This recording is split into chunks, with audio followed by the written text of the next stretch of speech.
Hello दोस्तों, आप लोगों का स्वागत है स्टॉक मार्केट चैट चैनल में। यदि आपने पहली बार विजिट किया है, तो इस चैनल को सब्सक्राइब कर लीजिए और बेल आइकन को प्रेस कर लीजिए, ताकि वीडियो का नोटिफिकेशन टाइमली मिलता रहे। आज अब शुरू कर लेते हैं आज की वीडियो को। आप लोगों ने मेरा कल का वीडियो को देखा होगा, तो मैं उम्मीद कर रहा हूँ, अब आप पैनिक नहीं कर रहे होंगे। आज के वीडियो थोड़ा मार्केट के विषय के साथ कुछ चुनिंदा स्टॉक्स के बारे में बात करेंगे। हाल की गिरावट में अच्छे स्टॉक्स में भी गिरावट देखने को मिला है और आरबीआई के कदम से कई फाइनेंस स्टॉक्स करेक्ट हो गए हैं। इस बारे में थोड़ी चर्चा करेंगे, जानेंगे ये स्टॉक्स में गिरावट क्यों आई और जो स्टॉक्स में चर्चा करेंगे उसका भविष्य कैसा हो सकता है। वैसे भविष्य में कैसा हो सकता है शेयर की प्राइस, ये एक संभावना है। स्टॉक मार्केट प्रोबेबिलिटी में चलता है, कोई भी एकदम सही अनुमान नहीं लगा सकता है। देखा जाए स्टॉक मार्केट में एक अनुमान ही लगाया जा सकता है, लेकिन वह लॉजिकली होना चाहिए। अगेन डिस्क्लेमर, जितने भी स्टॉक्स शेयर करूंगा, इसका मतलब ये नहीं है कि आप जाकर खरीद लीजिए या बेच दीजिए।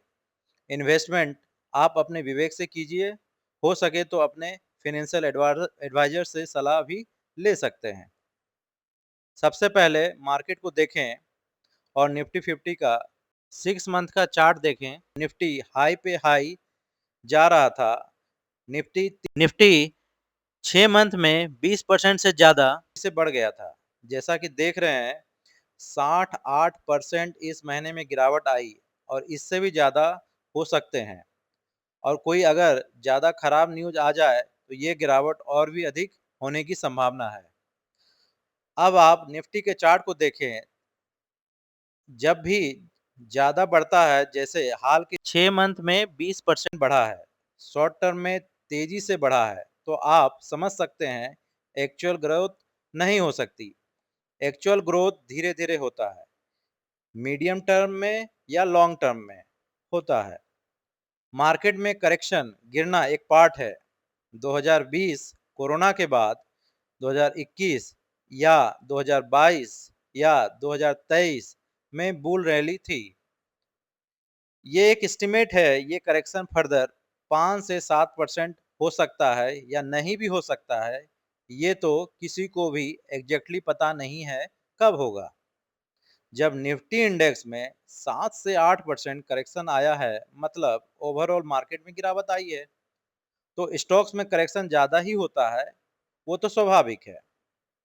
मेरा मानना है लॉन्ग टर्म तो नहीं, मीडियम टर्म इन्वेस्टर बनिए, मतलब 2 से 5 साल का व्यू को रखिए। यदि फर्दर करेक्शन गिरावट आए तो आप अपनी एसआईपी बंद मत करिए या कम मत करिए। इन्वेस्टर के पास कम से कम 20 से 30% कैश ओवर कैश कवर होना चाहिए। जब स्टॉक सस्ते दाम में मिले तो हम उसे ले सकें।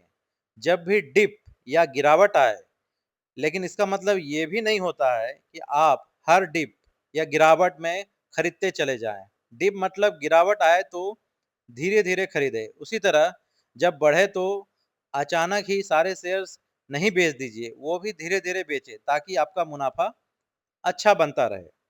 चलिए अब चुनिंदा स्टॉक्स के बारे में चर्चा करते हैं। सबसे पहला स्टॉक्स है हिंदुस्तान यूनिलीवर। वैसे इस स्टॉक्स की चर्चा मैंने पिछले वीडियो में भी की है। हिंदुस्तान यूनिलीवर एक एफएमसीजी कंपनी है। इसके रेवेन्यू ग्रोथ लास्ट 4-5 ईयर्स को देखे तो लगभग 10% से ज़्यादा बढ़ा है।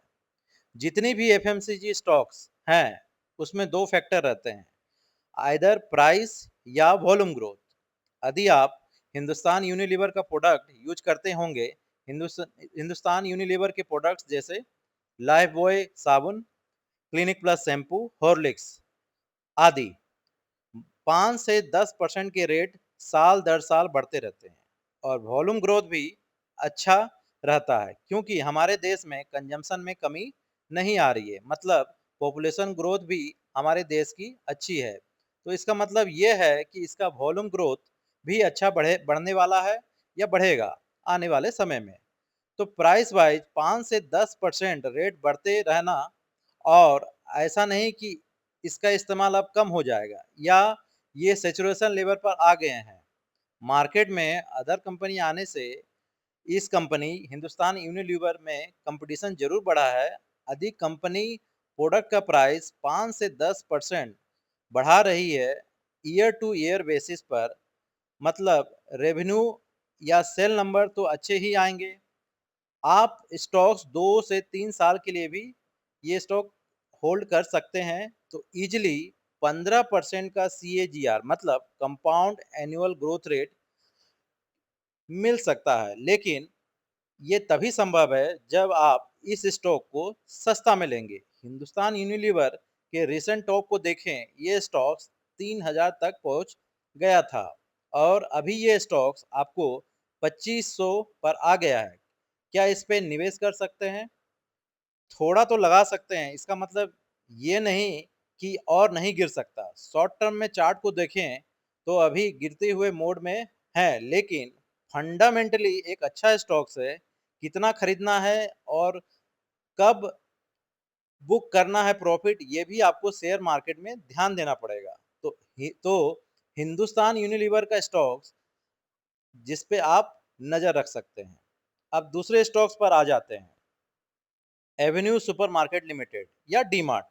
डीमार्ट कंपनी एक नेशनल सुपरमार्केट चेन कंपनी है जिसका फोकस वैल्यू रिटेलिंग पर रहता है, जैसे खाने पीने के सामान, दाल चावल आटा इत्यादि। नॉन फूड FMCG प्रोडक्ट जैसे साबुन, washing powder, personal hygiene product, apparel जैसे कपड़े जैसे बेडशीट, टॉवल और अन्य प्रोडक्ट्स।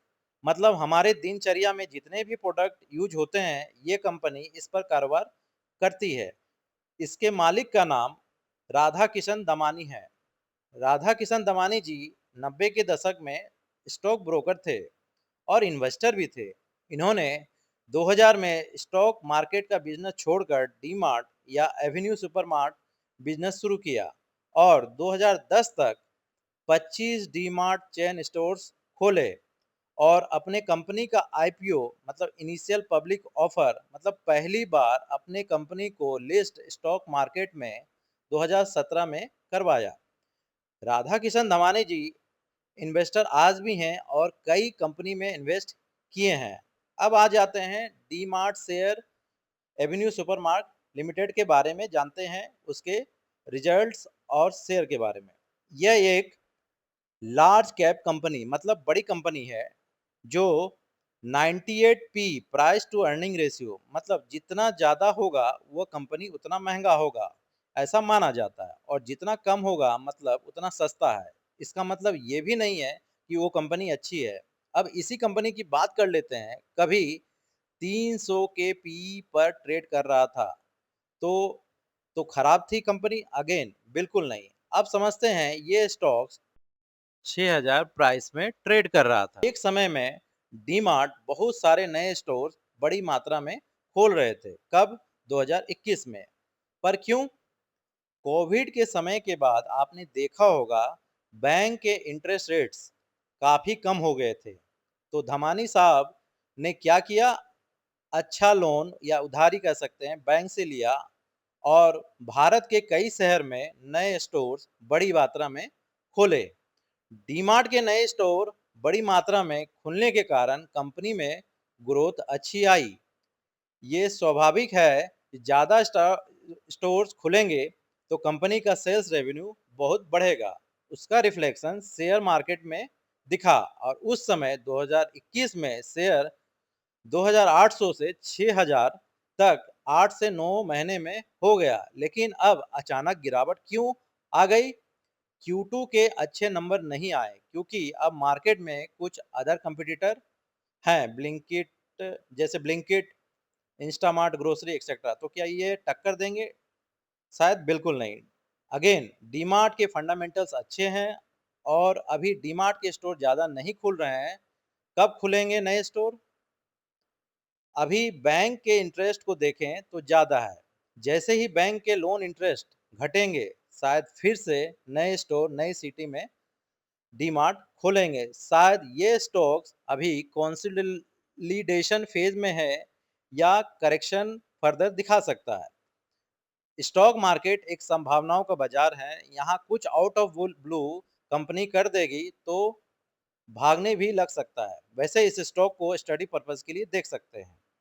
नेक्स्ट स्टॉक की ओर चलते हैं, उसका नाम है स्पंदना स्फूर्ति फाइनेंशियल लिमिटेड। ये कंपनी एनबीएफसी है, micro finance loan, business, consumer, gold loan etcetera वैसे में बिजनेस करती है। वैसे इस मार्केट में तो बिकवाली हावी है। इस बिकवाली में एनबीएफसी की सबसे ज्यादा पिटाई हुई है, क्योंकि आरबीआई की नेगेटिव कमेंट्री एनबीएफसी पर रही थी पिछले मॉनेटरी पॉलिसी में। ये स्टॉक्स अपने हाई से 50% से ज्यादा इन्वेस्टर का पैसा वाइप आउट कर दिया है। अब देखते हैं ऐसा क्यों हुआ है।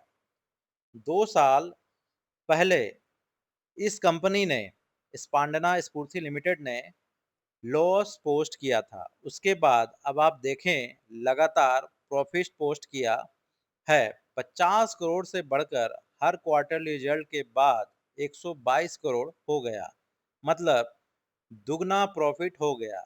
लेकिन जून 2024 क्वार्टर में घटकर आधा हो गया, फिर से 50 करोड़।